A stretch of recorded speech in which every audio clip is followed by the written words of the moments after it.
Hi guys, if you thought that this week was crazy, the next few days are going to be completely nuts. And who better to introduce the madness than Nadine Dorries, who delivered this unhinged defence of Boris Johnson.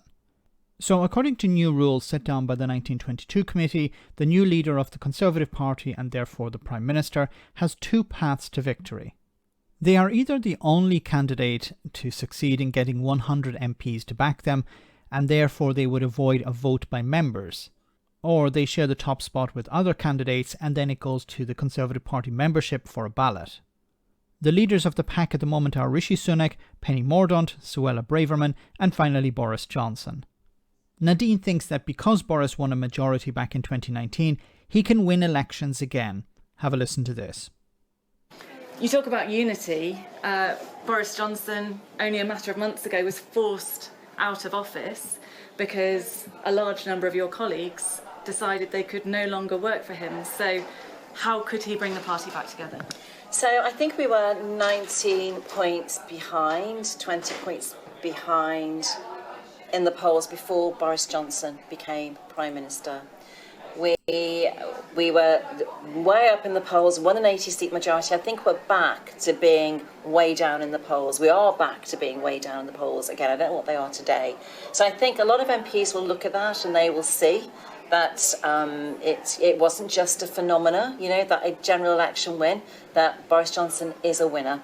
And I think that will help a lot of those MPs, many who are new MPs in the 29 intake, many of them will maybe now realise that having a winner in place is what the party needs to survive and for what's best for the country moving forward. But you must know that since rumours have begun swirling that Boris Johnson is going to put his hat in the ring, there are a number of colleagues of yours saying that they will not work under him. They would rather sit as an independent in Parliament. Well, there are lots of colleagues who are saying they will. So it's Friday night. Let's see how the weekend pans out. I'm quite confident he will get the 100 signatures, but let's just see how it pans out over the weekend. It's Thursday night, but it has been one of those weeks. Oh my gosh, is it only Thursday? It has.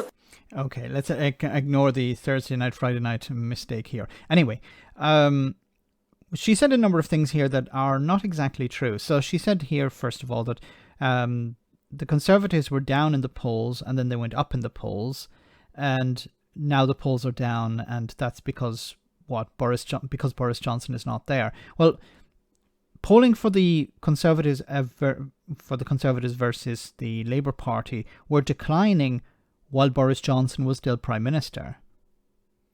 Following Partygate, support for the Conservatives began to decline, and Boris Johnson was Prime Minister at that time. So it's not, well, we bring back Boris Johnson and the polling will go back up. Maybe it will for a bit, but Boris Johnson is not the winner that many people seem to think he is. There are a number of by-election losses while Boris Johnson was Prime Minister. People have lost trust in the Conservatives and the former Prime Minister Johnson. He's lied too many times. He created rules, he wrote rules, and then broke them himself. Now, I know his supporters will say it was just about a piece of cake. It was about him writing rules and breaking those rules while the public were following the rules.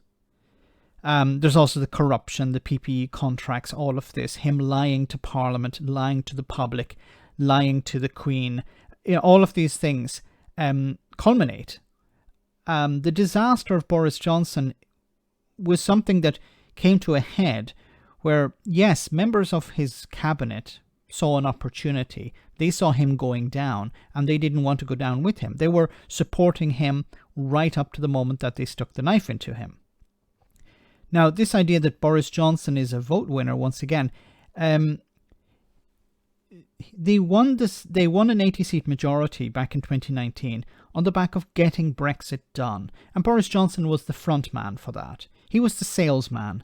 But the sale was getting Brexit done. Now, some people came out and said, yeah, I was voting Conservative because I was voting for Boris Johnson. A lot of people were saying I was voting for the Conservatives to get Brexit done. I was tired with Brexit. Boris Johnson promised that once we get over the line, once you vote for me to end this saga, we can return to talking about and dealing with the real issues. Brexit hasn't gone away. Brexit is still there. It's still causing the damage that most of us predicted. Now, if Boris Johnson comes back as Prime Minister, come back as candidate to be the next Prime Minister, can he win? Perhaps he can. But a problem for Johnson is that he has a lot of support within the party membership, but he doesn't have a lot of support with the MPs. The MPs realise that he's damaged goods. He's no longer the winner for them. Now, people like Nadine Dorries believe he is, and a few others. But generally the MPs realise that Johnson is finished. He served his purpose. He sold the lie. People are now realising it was a lie, and they're not going to vote for it again. Some will, but the majority will not. Support for Brexit has tanked. Support for rejoining the European Union is increasing. So unless Boris Johnson does some sort of U-turn on Brexit, I don't think he's going to succeed here. Boris Johnson was the man of the moment in 2019. He's not the man of the moment in 2022. So yes, his supporters believe he's the man to deliver a victory against the Labour Party, but I don't think that's the case. Is it possible for him to win this, to become the candidate for Prime Minister, or to become Prime Minister? It's possible, but I think the person who's in a stronger position is Rishi Sunak. But we'll have to wait and see. Let me know in the comment section, guys, what you think. As always, your comments are greatly appreciated. Thanks a lot.